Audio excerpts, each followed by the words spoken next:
Permutaciones. Llegamos pues a lo que se desarrolla entre el 5 y el 6 de abril. Este momento en el espacio temporal no debe confundirse forzosamente con la distancia cronológica. Hemos seguido la explicación que Juanito da a su padre, el 5 de abril, sobre fantasmas forjados por él, en los cuales expresa las ganas que tiene de trepar un poquito al coche que suelen descargar delante de casa. A propósito de esto, hemos insistido en la ambigüedad de la angustia a la que Juan da forma a este fantasma. Puede parecer que la angustia surge ante la simple perspectiva del temor en la separación, pero como hemos señalado, lo que Juan teme no es tanto ser separado de su madre, pues a una pregunta de su padre, él mismo precisa que está seguro, casi demasiado seguro, de poder volver.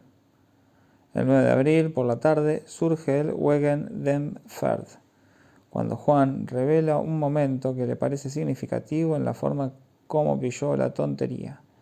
No es casual, ya lo saben ustedes, si en las retrospecciones de la memoria el momento en que Juan pilla la tontería está lejos de ser unívoco. Cada vez que lo dice, lo hace con la misma convicción. Pillé la tontería. Todo se basa en esto, porque no se trata sino de una retrospección simbólica, vinculada con la significación, presente en todo momento, de la plurivalencia significante del caballo. Hay por lo menos dos momentos que ya conocemos en los que Juan dice, pillé la tontería. Está el momento en que hace surgir este Wegen dem Pferd, que me permitió concluir mi última lección, pero a costa de algún salto, sin tiempo para indicarles el contexto donde aparece esta metonimia manifiesta. Metonimia que es correlativa de la historia de la caída de Fritz, cuando están jugando a los caballos en el campo, en Gmuden. En otra ocasión dice, pillé la tontería cuando salí con mamá. El propio texto indica lo paradójico de esta explicación, pues si no se ha despegado de mamá en todo el día, es porque a ella le ha tocado cargar con su angustia intensiva. De modo que ya había empezado a estar angustiado, y aún diré más, en el contexto del acompañamiento, la fobia de los caballos ya se había declarado. He aquí en qué estamos, por una parte en el texto de Freud, y por otra parte en un principio de desciframiento. Este desciframiento se lo di la última vez en un gráfico que les dibujé, en sus tres formas. Todo esto se refiere a cosas que Juan ha pensado, ha elucubrado. No se trata en ningún caso de un sueño. Él siempre le dice a su padre, he pensado gedacht, tal cosa. Reconocemos aquí la materia misma sobre la cual estamos acostumbrados a trabajar cuando trabajamos con niños, la materia imaginaria, siempre rica en resonancias. Pero todas las resonancias imaginarias que podamos sondear, yo les muestro que no sustituyen en sucesión de estructuras cuya serie intentaré hoy completarles. Dichas estructuras están marcadas todas ellas por el mismo rasgo ejemplar. En el fantasma del 5 de abril, completado por el interrogatorio del padre, encontramos la idea de que Juan vuelve con su madre, después de haberse ido en el coche. En el fantasma del 21 de abril, otro momento importante de la evolución, Juan imagina, no sin razón, que parte con la abuela, y luego a través de un gap, una diancia, el padre lo alcanza, a él, a Juanito, en un movimiento que también puede inscribirse en este ciclo, con solo una condición, que hay aquí una enigmática imposibilidad, la de esos dos personajes que vuelven a reunirse tras estar separados un instante. Luego iremos más lejos en una exploración confirmatoria de esta exhausción de las posibilidades del significante, que es en este caso el objeto en el nivel original que les aporto. Este circuito imaginario del caballo, manifiestamente angustiante en el primer ejemplo, manifestado como imposible en el otro, ya les indiqué su tangencia respecto del circuito más amplio constituido por el sistema de las comunicaciones. Freud enuncia exactamente su fórmula, de la forma más clara. No debe sorprendernos que Juan, que explota el sistema de las comunicaciones, pase progresivamente del circuito del caballo al del ferrocarril. Todo tiene lugar, en suma, entre dos nostalgias. Nostalgia viene de retorno, venir y volver. Freud afirma que el retorno es fundamental en lo referente al objeto. El objeto subraya solo consigue constituirse en el desarrollo del sujeto bajo la forma del objeto vuelto a encontrar. El alejamiento del objeto resulta necesario. Esta necesidad es, hablando con propiedad, correlativa de la dimensión simbólica. Pero si el objeto se aleja, es para que el sujeto lo vuelva a encontrar. De esta verdad la mitad siempre se elude, incluso se pierde con la insistencia del psicoanálisis de hoy en acentuar la frustración, sin comprender que ésta nunca es más que la primera etapa del retorno hacia el objeto, el cual para constituirse debe ser perdido y recobrado. Recordemos que está en juego en la historia de Juanito. Para Freud no se trata de ninguna otra cosa más que del complejo de Edipo, drama que aporta una dimensión nueva, necesaria para la constitución de un mundo humano pleno y en particular para la constitución del objeto. Esta, lejos de ser correlativa de una maduración instintual pretendidamente genital, depende de la adquisición de determinada dimensión simbólica. ¿Cuál? Puedo designarla aquí directamente, dado el discurso que he sostenido y supongo que ustedes conocen. Es algo que está en juego cada vez que nos enfrentamos con la aparición de una fobia, y en este caso es manifiesto. Se trata de lo que, sea como sea, se le revela al niño como la privación fundamental con la que está marcada la imagen de la madre. Esta privación es intolerable, porque a fin de cuentas de ella depende el hecho de que el niño aparezca como amenazado por la castración suprema, es decir, no poder colmar a la madre de ningún modo. Y es a esta privación a lo que el padre debe aportar algo. Está tan claro como el agua clara de la copulación. Lo que no tiene, esa de ahí, que se lo dé él. Por Dios, que se la meta. De esto se trata en el drama de Juanito, y se nos va revelando a medida que prosigue el diálogo. La imagen ambiental, como se dice hoy día, del círculo familiar de Juan no está, dicen, lo suficientemente clara. ¿Qué más quieren? Si basta con leer, y ni siquiera entre líneas, para ver desplegarse la presencia constante y aplicada del padre, mientras que la madre ni se la menciona, salvo cuando el padre le pregunta si lo que acaba de contar es exacto. Al fin y al cabo, en la observación, la madre nunca está con Juanito, mientras que el padre, tan sensato, tan amable, tan bienés, está ahí, empeñado en mimar a su Juanito. Además de trabajar, y todos los domingos va a ver a su mamá, con Juanito, por supuesto. Por fuerza ha de resultarnos chocante, sabiendo cuáles son, por entonces, sus ideas dominantes. Con qué facilidad admite Freud que Juanito, aún habiendo vivido en la habitación de sus padres hasta la edad de 4 años, no ha visto jamás ninguna clase de escena capaz de inquietarle en cuanto a la naturaleza fundamental del coito. El padre lo afirma en sus escritos y Freud no lo discute. Tal vez debía tener alguna idea al respecto, si la madre fue paciente suya. En un momento de esta escena fundamental, su diálogo con el padre, Juanito le dice de alguna manera «has de Enfant». La expresión es casi intraducible al francés, como advirtió el hijo de Fliss, que se fijó en esta escena. Y si bien no sale del todo airoso, sus observaciones son muy pertinentes. Llega a apelar a las resonancias bíblicas del Dios celoso, aquel Dios idéntico a la figura del padre en la doctrina freudiana. Has de ser un padre. Has de estar enfadado conmigo. Todo esto tiene que ser verdad. Antes de que Juan llegue a decir esto, habrá llovido mucho. Necesitará algún tiempo para alcanzar este momento. Por otra parte, preguntémonos a continuación si durante la crisis Juanito puede estar satisfecho en este punto. ¿Por qué iba a estarlo si su padre se encuentra en esa posición crítica que aparece en el trasfondo y debe concebirse como un elemento fundamental de la abertura de donde surgió el fantasma fóbico? No resulta de ningún modo concebible que este diálogo haya, por así decirlo, psicoanalizado no a Juanito, sino a su padre, y que cuando se acabe esta historia, liquidada bastante felizmente en 4 meses, el padre sea más viril que al comienzo.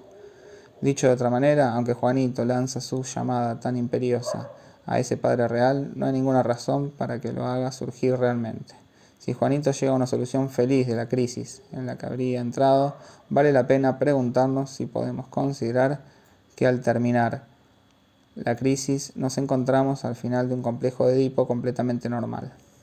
La posición genital alcanzada por Juanito basta por sí sola para asegurar que su relación con la mujer será en el futuro todo lo que uno puede imaginar con más deseable.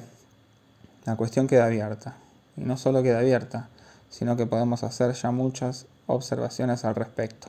Si bien Juanito está destinado a la heterosexualidad, ello no es tal vez garantía suficiente para pensar que así ya queda asegurada en su caso una plena consistencia del objeto femenino, por así decirlo.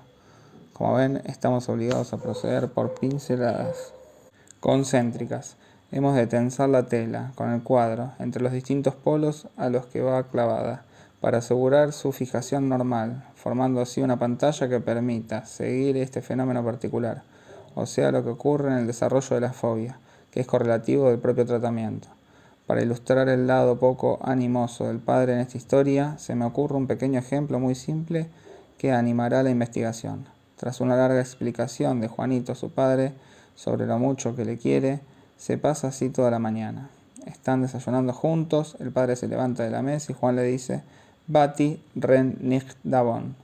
La traducción irresistiblemente marcada por no sé qué estilo de cocinera nos da esta frase, que con todo no es falsa. Papá, quédate, no te vayas al galope. El padre destaca que la palabra ren le resulta chocante, es más bien no te fugues de esta manera, e incluso, porque al alemán lo permite, no te me fugues de esta manera. Elevamos la cuestión del análisis del significante al nivel del desciframiento jeroglífico de la función simbólica. Pero aún así, estar atento al significante quiere decir, en primer lugar, saber leer. Esta es la condición previa para saber traducir correctamente. Aquí tenemos una carencia lamentable en cuanto a la resonancia justa que puede tener para los lectores franceses la obra de Freud.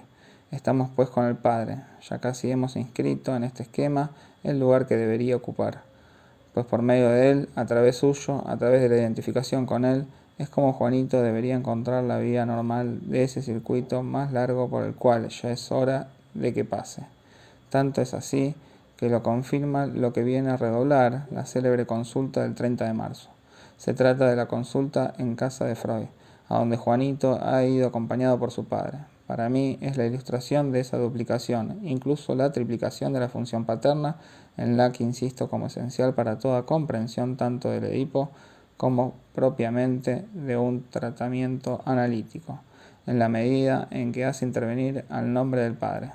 El padre conduce a Juan ante Freud, que representa al superpadre, al padre simbólico. Cuando Freud, no sin que él mismo lo indique, con cierto humor profetiza y aborda de entrada el esquema del Edipo, Juanito le escucha con un interés divertido, del estilo: ¿cómo puede saber todo eso? Pero si el profesor no es el confidente de Dios. Este intercambio verdaderamente humorístico que sostiene, a lo largo de toda la observación, la relación de Juanito con ese padre lejano que es Freud, es ejemplar y al mismo tiempo señala la necesidad de esta dimensión trascendente, y sería una equivocación encarnarla siempre con un estilo de terror y de respeto. No es menos fecunda en este otro registro con su presencia que le permite a Juanito desplegar su problema. Pero paralelamente, como les dije, ocurren otras cosas que tienen mucha más importancia para el progreso de Juanito. Lean la observación y verán que ese lunes 30 de marzo, cuando le llevan a casa de Freud, el informe del padre señala dos cosas, sin minimizar su importancia, pero de tal forma que su función exacta queda algo desdibujada, porque las cuenta ambas en el preámbulo, aun siendo la segunda un comentario de Juanito posterior a la consulta. Primera cosa, les recuerdo que hoy es lunes. Al día siguiente de aquel domingo, cuando se complicó la visita a casa de la abuela con un pequeño paseo a Shrubroom, Juanito le cuenta a su padre un fantasma. Comete con él una transgresión. No puede dársele otro nombre. Es la misma imagen de la transgresión. Esta transgresión extrapura está designada con una cuerda que los dos atraviesan por debajo. Es la cuerda que le había hecho preguntar a Juanito en el jardín de Shrubroom. ¿Por qué está ahí esa cuerda? Es para que no pisen el césped, dice el padre. ¿Por qué no se puede pasar? Los niños educados, responde el padre, no pasan por debajo de las cuerdas, sobre todo si están para indicar que no se las debe atravesar. Juan responde con este fantasma. Entonces hagamos la transgresión juntos. Este juntos es lo importante. Y luego van a decirle al guarda: mire que hemos hecho. Y hop, el guarda los trinca a los dos. No cabe la menor duda sobre la importancia de este fantasma, considerada en su contexto. Se trata de introducir en el ámbito del padre y hacer algo a consecuencia de lo cual los trinca a los dos. Suaves pack. La cuestión del embarque fallido puede quedar clara entonces a condición de tomar el esquema al revés porque corresponde a la propia naturaleza del significante, presentar las cosas de forma estrictamente operatoria. Toda la cuestión se plantea en torno al embarque. Se trata de saber si se embarcará con su padre. Pero ni hablar de embarcarse con su padre, porque el padre no puede valerse precisamente de esta función, al menos en el sentido corriente de la palabra embarcar. Todas las elaboraciones sucesivas de Juanito le sirven para aproximarse a ese objetivo, al mismo tiempo deseado e imposible. Resulta indicativo que esto se esboce ya en el primer fantasma que acabo de explicarles, situado justo antes de la consulta a Freud. He aquí ahora el segundo fantasma, que está ahí como para que no podamos ignorar la función recíproca de los dos circuitos, el pequeño el circuito materno y el grande el circuito paterno. El fantasma se acerca todavía más al objetivo. Volviendo de casa de Freud, esa noche Juanito se entrega nuevamente a una transgresión. Reconoce haber pensado por la mañana que estaba con su padre en el tren y juntos rompían un cristal. Este es también el mejor significante que puede haber como significante de una ruptura hacia el exterior. En este caso igualmente el agente de policía se los lleva a los dos juntos. Mit genomen. Es de nuevo el punto más extremo, terminal del fantasma. El 2 de abril, o sea 3 días después de esta observación, primera mejoría, que sospechamos un poco amañada por el padre, puesto que él mismo se corrige dirigiéndose a Freud. Tal vez esta mejoría no haya sido tan marcada como le dije. De todos modos, hay una especie de despegue. Ese día Juanito empieza declarando que puede dar unos pasos más frente a la puerta cochera. No olvidemos que esta puerta, en el contexto de la época, representa en la familia el bienestar, lo que queda bien. Cuando anda en cambiar de vivienda, la madre dice, cambiar de piso no tiene importancia, pero la puerta cochera se la debes a tu hijo. La puerta cochera no es pues poca cosa en la topología de todo lo relacionado con Juanito. Como les dije la última vez, esta puerta cochera, la frontera que marca, se reproduce punto por punto en algo que suele verse menos, comparado con lo que les dije la última vez. Pero está a la vista, a saber, la fachada de la entrada de la estación de donde parte el ferrocarril de la ciudad, el que le lleva regularmente a casa de la abuela. En efecto, la última vez, gracias a una información cuidadosamente recogida, les hice un pequeño esquema desde la casa de los padres de Juanito.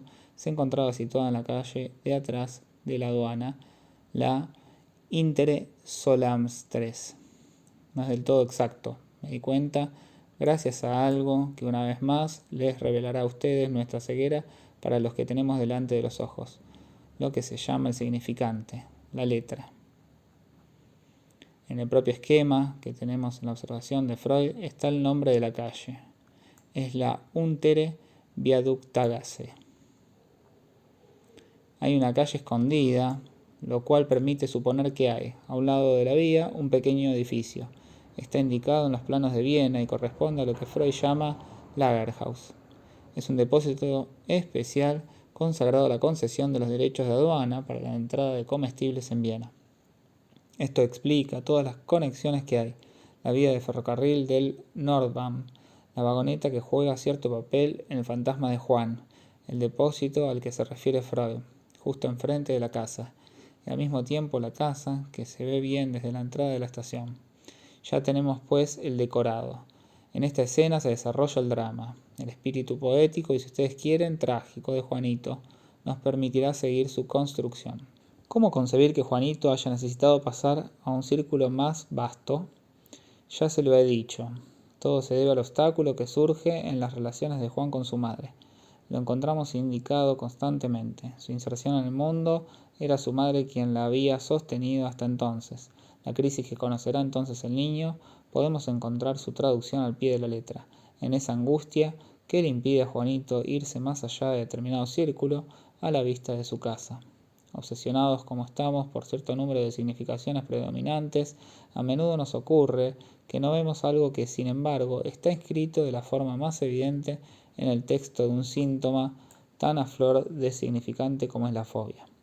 En el momento de embarcarse, Juanito se vuelve ansioso hacia su casa.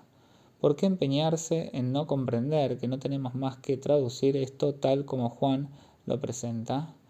De lo que tiene miedo no es simplemente de que falte alguien cuando vuelva a su casa, tanto más cuanto que el padre no se encuentra siempre en el interior del circuito y además parece que la madre pone bastante de su parte.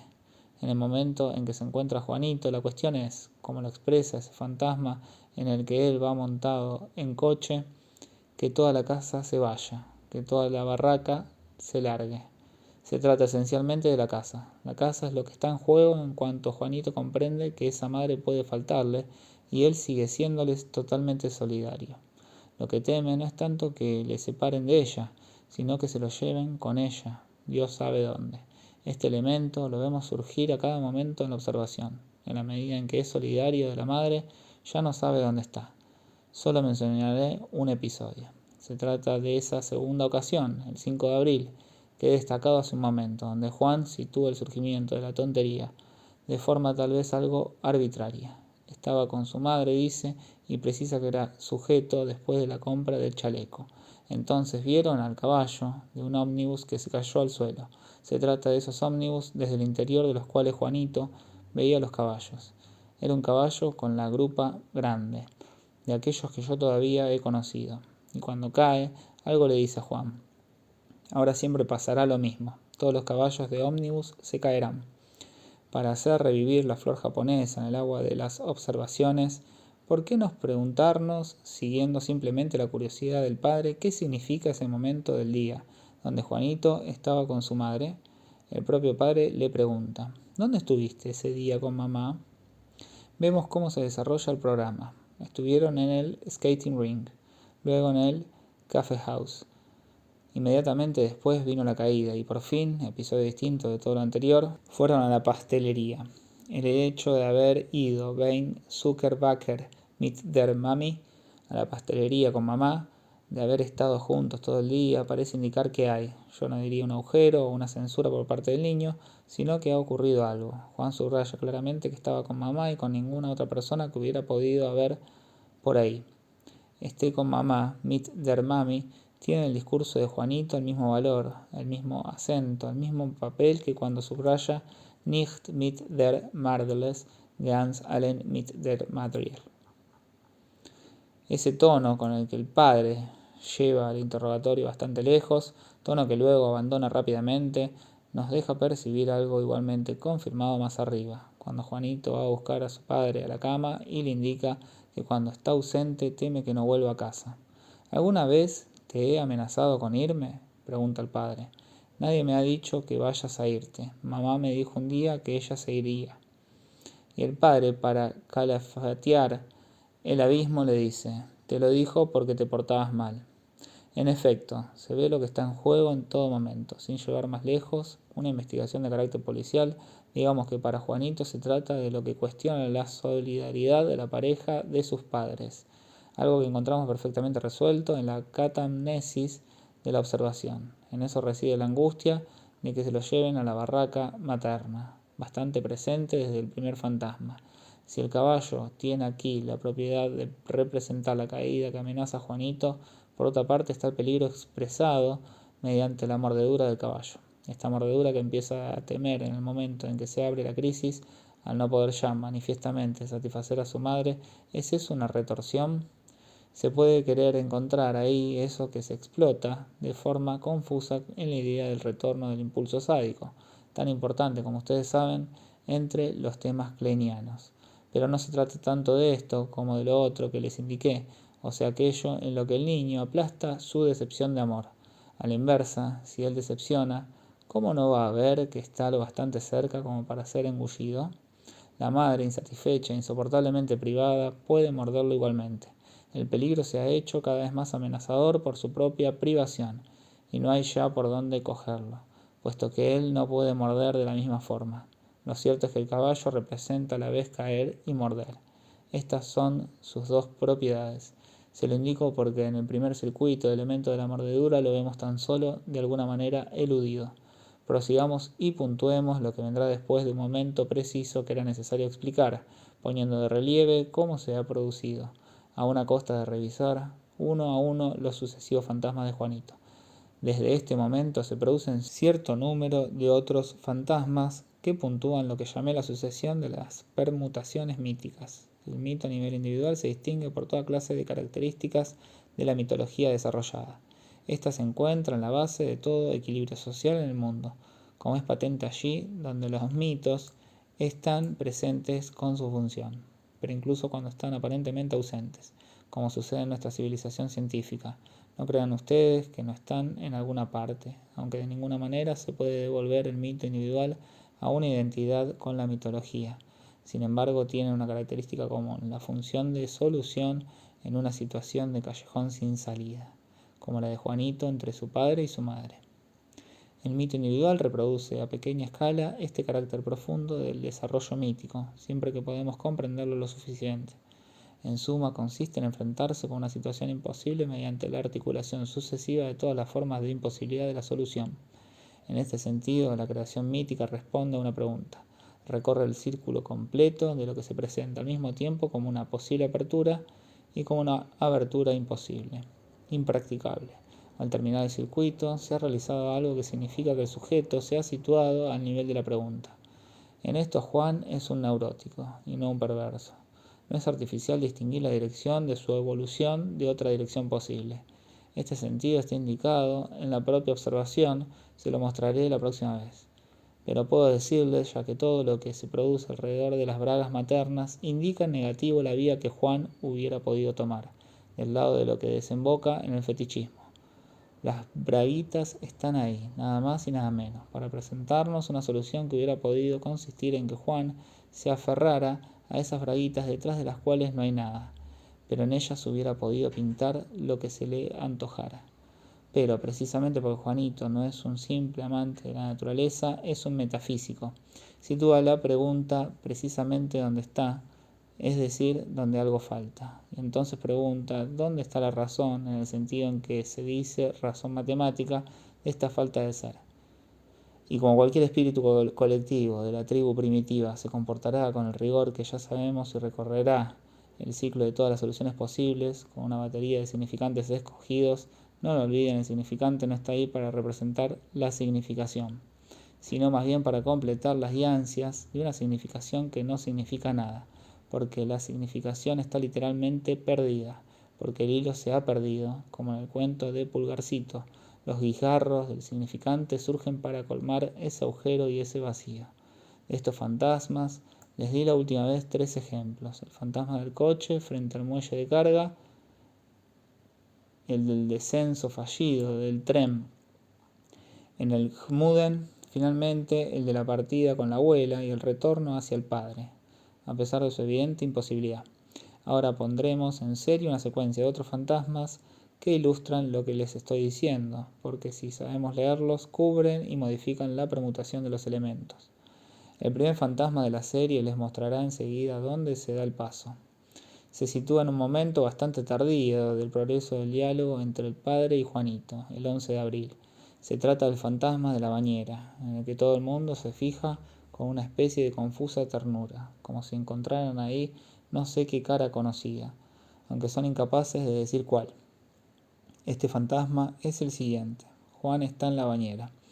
Les he dicho de él ya lo suficiente como para que adviertan que este en la bañera está lo más cerca posible de en el coche, dicho de otra manera, lo más cerca del fundamental en la barraca.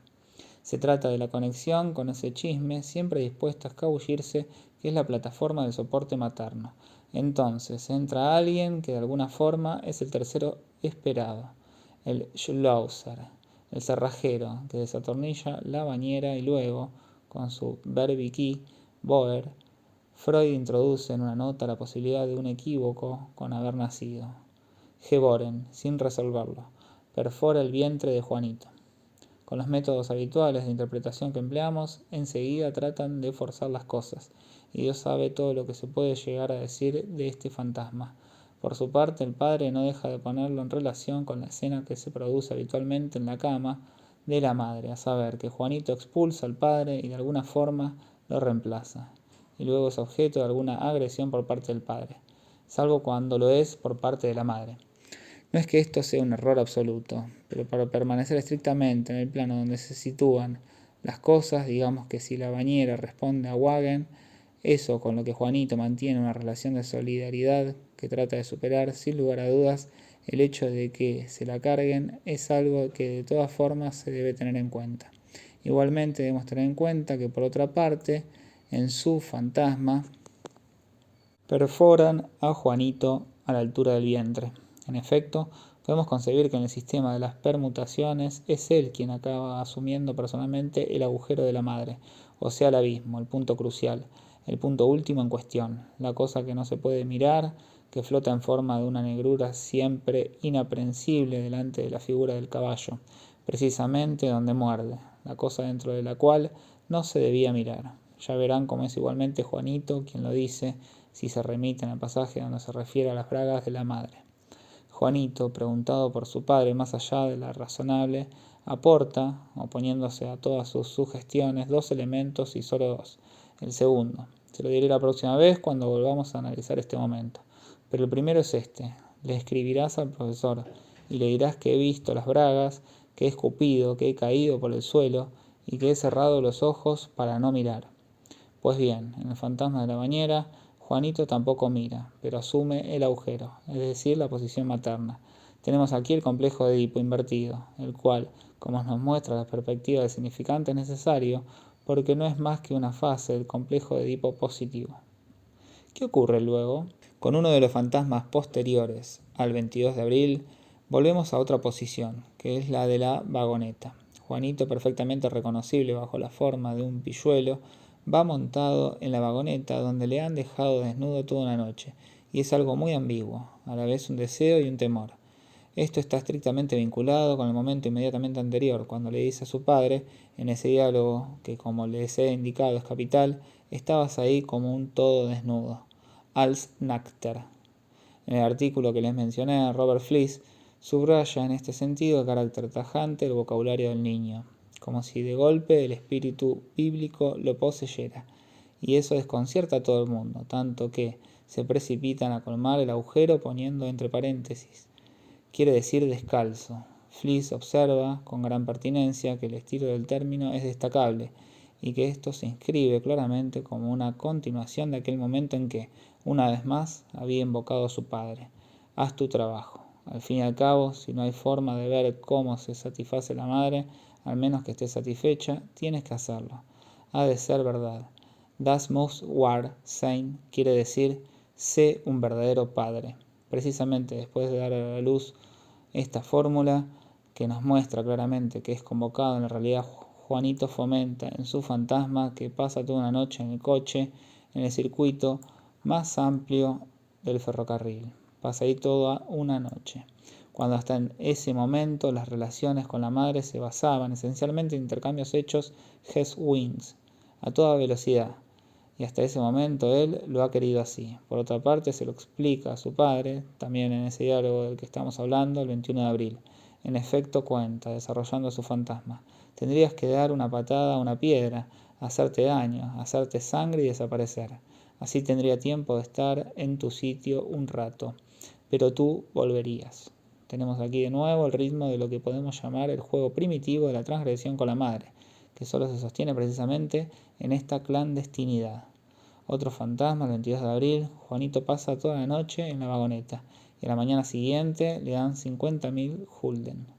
En la época de la observación tiene toda su importancia al conductor para que le permita al niño continuar su viaje en el tren mismo. Otro fantasma, el 2 de mayo, que parece ser el último de la historia, la cima, el final de la línea, con el que Juanito termina. Esta vez se trata no ya del cerrajero, sino del fontanero, el instalador, der Installateur, que viene con sus tenazas, acentuando así el carácter del desatornillamiento. Es inexacto traducir Zange por destornillador. Schwarzbeinseiger, con la excusa de que antes había aparecido un instrumento puntiagudo, el berbiquí, Boger. Zange es una tenaza para arrancar el tornillo, y lo que se desatornilla es el trasero de Juanito, para ponerle otro.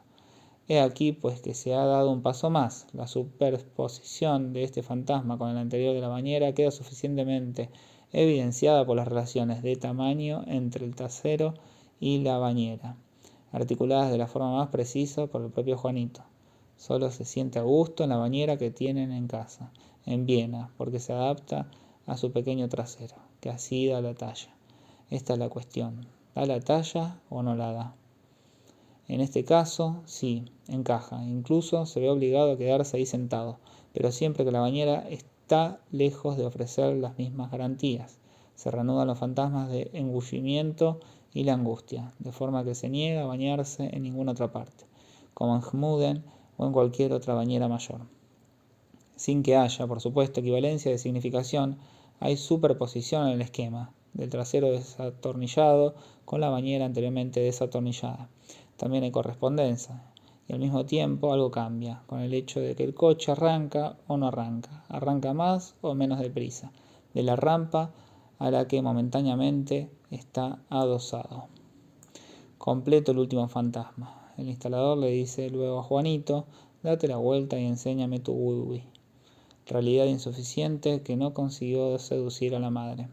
Aquí todo el mundo completa la interpretación diciendo que el instalador se lo ha desatornillado para darle uno mejor. Por desgracia, eso no está en el texto. Nada indica que al final Juanito haya cumplido completamente el recorrido significante del complejo de castración.